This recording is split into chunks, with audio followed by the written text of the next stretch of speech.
বিশ্বের ফুটবল প্রেমীদের কাছে ফুটবলের জাদুকরী নান্দনিকতার কথা বললে সবার আগে চোখের সামনে ভেসে ওঠে মাঠের সুপারস্টার খেলোয়াড়দের কথা। কিন্তু মাঠের সেই গোল পোস্টে আছড়ে পড়া বলটির জন্ম আসলে কোথায় তা কি আপনারা জানেন? বিস্ময়কর হলেও সত্যি যে বিশ্বের ফুটবল উৎপাদনের প্রকৃত প্রাণকেন্দ্র বা ফুটবল ফ্যাক্টরি হিসেবে পরিচিত পাকিস্তানের শিয়ালকোট শহর। উত্তর পূর্ব পাকিস্তানের এই শহরটি আজ বিশ্ব ফুটবলের এক অবিচ্ছেদ্য অংশ। কিন্তু সবচেয়ে বড় ট্র্যাজেডি হলো যে দেশের তৈরি বল দিয়ে পুরো বিশ্ব ফুটবল উন্মাদনায় মাতে সেই দেশের জাতীয় দলই আজ পর্যন্ত কখনো বিশ্বকাপে খেলার সুযোগই পায়নি। কিভাবে এই অসম্ভব সমীকরণ মেলালো পাকিস্তান?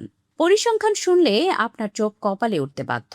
বিশ্বের মোট ফুটবলের প্রায় ৭০% তৈরি হয় এই শিয়ালকোটের কারখানাগুলোতে। প্রতিদিন গড়ে প্রায় ৩ লাখের বেশি ফুটবল এখান থেকে বিশ্বের নানা প্রান্তে পাড়ি জমায়। আর বিশ্বকাপ ফুটবল আয়োজনের বছরগুলোতে এই সংখ্যাটা রীতিমতো অবিশ্বাস্য রূপ নেয়। বিশ্বকাপের মৌসুমে প্রায় ৪ কোটি ফুটবল রপ্তানি করে পাকিস্তানের এই একক শহরটি। খেলার মাঠে হয়তো খেলোয়াড়দের পায়ের জাদুতে গোল আসে, কিন্তু সেই জাদুর আসল কারিগর হিসেবে নেপথ্যে নিরলস কাজ করে যাচ্ছে শিয়ালকোটের লাখো শ্রমিক। পাকিস্তান ফুটবল দল এই পর্যন্ত কখনো ফিফা বিশ্বকাপের চূড়ান্ত পর্বে খেলার যোগ্যতা অর্জন করতে পারেনি, এটা সত্য। কিন্তু গত ৪৪ বছরেরও বেশি সময় ধরে প্রতিটি বিশ্বকাপ আসরের মাঠ কাঁপানো বলগুলোর জন্ম হয়েছে এই শিয়ালকোটে। বিশেষ করে ১৯৯১ সালে প্রতিষ্ঠিত শিয়ালকোটের ফরওয়ার্ড স্পোর্টস কোম্পানিটি বিশ্ব ফুটবলে নিজেদের এক অনন্য উচ্চতায় নিয়ে গেছে। ২০১৪ সালের ব্রাজিলের ব্রাজুকা, ২০১৮ সালের